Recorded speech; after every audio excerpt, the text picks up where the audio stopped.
झड़वासा, जो नसीराबाद से आगे झड़वासा पुलिस चौकी, उससे आगे से जंगलों में ले जाकर छोड़ दिया तथा उसके 3 लाख रुपए, एक उसके हाथ में सोने की अंगूठी, एक पर्स जिसके अंदर 3600 रुपए थे और उसके दस्तावेज आदि छीन करके उसको पकड़ के मारपीट करके। रूपनगढ़ थाना अंतर्गत फिल्मी अंदाज में युवक का अपहरण कर 3 लाख की नकदी व सोने के आभूषण लूटने वाले 3 आरोपी चढ़े पुलिस के हत्थे। एसपी विकास शर्मा के निर्देशन में ग्रामीण एएसपी वैभव शर्मा, सीओ किशनगढ़ ग्रामीण लोकेंद्र दादरवाल के सुपरविजन में गठित टीम ने पाई कामयाबी। 29 मई की रात को पिंगलो थाना रूपनगढ़ के रहने वाले हरजीराम जाट मार्बल खरीदने के लिए राजसमंद जाने के लिए करीबन 3 लाख रुपए नगद लेकर मोटरसाइकिल पर रूपनगढ़ से रवाना होकर सलेमाबाद होते हुए सिनगारा रोड पहुंचे। तभी पीछे से कार में आए 3 युवकों ने उसे रोककर एक्सीडेंट करने का आरोप लगाते हुए प्रार्थी को कार में बिठा दिया और उसकी आंखों पर पट्टी बांधकर उसके साथ मारपीट की और नसीराबाद इलाके के झड़वासा में ले जाकर जंगल में पटक कर उसके पास मौजूद 3 लाख की नकदी, एक अंगूठी, पर्स, मोबाइल व अन्य कागजात लेकर फरार हो गए। घटना के संबंध में प्रकरण संख्या 118/22 आईपीसी की धारा 342, 323, 365 और 394 में दर्ज कर अनुसंधान शुरू किया गया।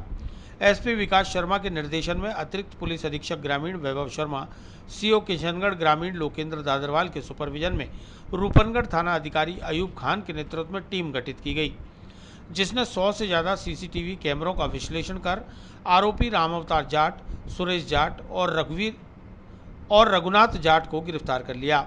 आरोपियों ने पूछताछ में अपना जुर्म कबूल कर लिया है। आरोपियों को रिमांड पर लेकर घटना में प्रयुक्त वाहन और राशि सहित लूटा गया सामान बरामद करने के प्रयास जारी हैं। पूरे घटनाक्रम की जानकारी देते हुए थाना अधिकारी अयूब खान ने बताया, दिनांक 28/29/5/22 की रात्रि को एक हरिराम नाम के व्यक्ति जो पिंगलोद से अपनी मोटरसाइकिल लेके और साथ में 3 लाख रुपए लेकर के मार्बल खरीदने के लिए उसको राजनगर जाना था। मोटरसाइकिल लेकर के अपने गांव से रवाना होकर के सलेमाबाद होते हुए, सिंगारा होते हुए रघुनाथपुरा से अपने साले को साथ लेना था, क्योंकि उसने सोचा कि मैं मोटरसाइकिल वापस मेरे साले के साथ भेज दूँ, रात को 3 बजे मैं रूपनगढ़ से डायरेक्ट बस पकड़ लूंगा। जैसे ही वो सिंगारा पहुंचा, उनके पीछे से एक कार तेज गति से आई और उसके आगे लगा करके उसको ये कहा गया कि तूने पीछे एक्सीडेंट करके आया।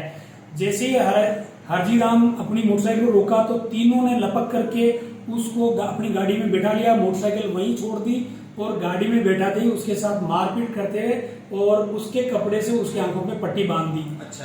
पट्टी बांधने के बाद में वो उस कार में बैठा करके और उस व्यक्ति को करकेड़ी होते हुए परबतसर की तरफ ले गए और ये है कहा उस व्यक्ति को कि यार अपन परबतसर की तरफ गलत आ गए और परबतसर से उसको मेगा हाईवे से होते हुए और हाईवे के टोल नाके को टालते हुए अपराधियों ने मतलब शातिर दिमाग से उस व्यक्ति को झड़वासा, जो नसीराबाद से आगे झड़वासा पुलिस चौकी, उससे आगे से जंगलों में ले जाकर छोड़ दिया तथा उसके 3 लाख रुपए, एक उसके हाथ में सोने की अंगूठी, एक पर्स जिसके अंदर 3600 रुपए थे और उसके दस्तावेज आदि छीन करके उसको पटके मारपीट करके चले गए, कार्ड वगैरह छोड़ के चले गए।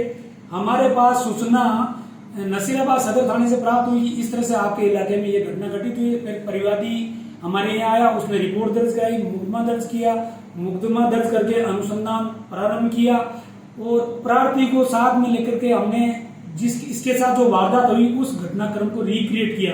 रिक्रिएट करने के बाद में उस रास्ते के दौरान पड़ने वाले कैमरों को देखा, पेट्रोल पंप वगैरह देखा, तो इसके परिवादी द्वारा बताई गई कार के हुलिया की कार का हमें पता चला कि इको स्पोर्ट कार थी।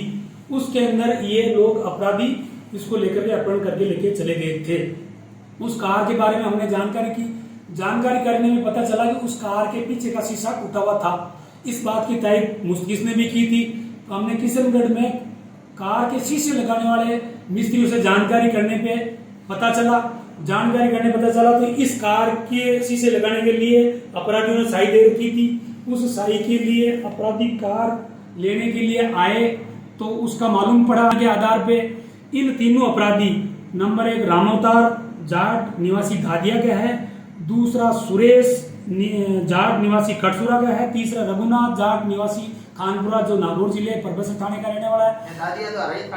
दादिया अरई थाने में पड़ता है, कटसुरा अरई थाने में पड़ता है और रघुनाथ है जो खानपुरा पुलिस थाना परबसर पड़ता है। इन तीनों को हमने दस्तयाब करके गहनता से पूछताछ की गई तो ये प्रकरण की घटना को कारित करना स्वीकार किया गया है। इन तीनों को गिरफ्तार किया जाकर अनुसंधान जारी है तथा घटना में प्रयुक्त कार और इस घटना में लूटी गई राशि की बरामदगी के प्रयास जारी है। मुलजिम को पुलिस अभिरक्षा में लिया जाकर गहनता से अनुसंधान जारी है। ये मुलजिम पहले भी किन्हीं मामलों में मान चुका है? हाँ, इनमें से एक मुलजिम जो सुरेश है ये पूर्व में शाहपुरा थाना जो जयपुर जिले में है वहां भी बंद हो रखा है और अपने इस थाने में भी वर्ष 2021 में एक एनडीपीएस मामले में गिरफ्तार हो रखा है तथा रघुनाथ एक मोटरसाइकिल के चोरी के मामले में परबसर में भी गिरफ्तार हो चुका है। रामोतार का अभी प्रथम दृष्टया कोई आपराधिक रिकॉर्ड नहीं पाया गया। अच्छा, इन्होंने सबसे बड़ी इंपॉर्टेंट बात यह है जब इन्होंने अपराधी को परिवादी का जब अपहरण करके लेके गए परबसर की तरफ तो परिवादी के मोबाइल को मेगा हाईवे की तरफ से जाने वाली एक ट्रक में फेंकने का प्रयास किया ताकि उसकी लोकेशन उधर आती रहे और पुलिस को ढूंढने के लिए दिशा भ्रम करने का भी प्रयास किया गया। और उस मोबाइल की हमने लोकेशन भी ली थी, लोकेशन परबसर की तरफ आई परंतु उसकी बैटरी डिस्चार्ज होने से शायद वो मोबाइल बंद हो गया और जंगलों में हमें वो मोबाइल नहीं मिल पाया आज तक। और इन्होंने तो सातिराना दिमाग से काम किया कि पुलिस दिशा भ्रम होकर इधर तलाश करती रहे और ये सर नसीराबाद सदर हल्के के झरवाड़ साहब की तरफ जंगलों में प्रार्थी को पटक के चले गए थे और मोबाइल उन्होंने परबसर की तरफ फेंक दिया था। ट्रक में फेंका, मतलब ट्रक में फेंकने का प्रयास किया कि ट्रक में मोबाइल चला गया तो इसकी दिशा भ्रम हो जाएगी। परंतु लोकेशन उधर आती रही, लोकेशन उधर, परंतु उस मोबाइल की लोकेशन परबसर के जंगलों में आई थी। उसकी काफी तलाश की 2 घंटे तक हमारे स्टाफ ने, लेकिन उसमें पता नहीं चला। और इस वारदात और इन आरोपियों को पकड़ने में सबसे बड़ा खुलासा करने का हाथ हमारे हेड साहब रामस्वरूप जी और कांस्टेबल कैलाश और कांस्टेबल विकास की महत्वपूर्ण भूमिका की रही है। हालांकि थाने के प्रत्येक स्टाफ ने अपनी अपनी भूमिका बेखूबी के साथ निभाई है। बांदर सिंदरी के भी स्टाफ था, अरैन थाने का भी स्टाफ था, सभी ने बड़ी मेहनत करके और ये कामयाबी हासिल की है। कितने दिनों में खुलासा हुआ सर? ये घटना आपकी 29 तारीख की रात 28-29 तारीख की रात्रि की है और कल रात को इनको हमने 4 दिन के अंदर इनको गिरफ्तार कर लिया। 3 दिन के अंदर। बहुत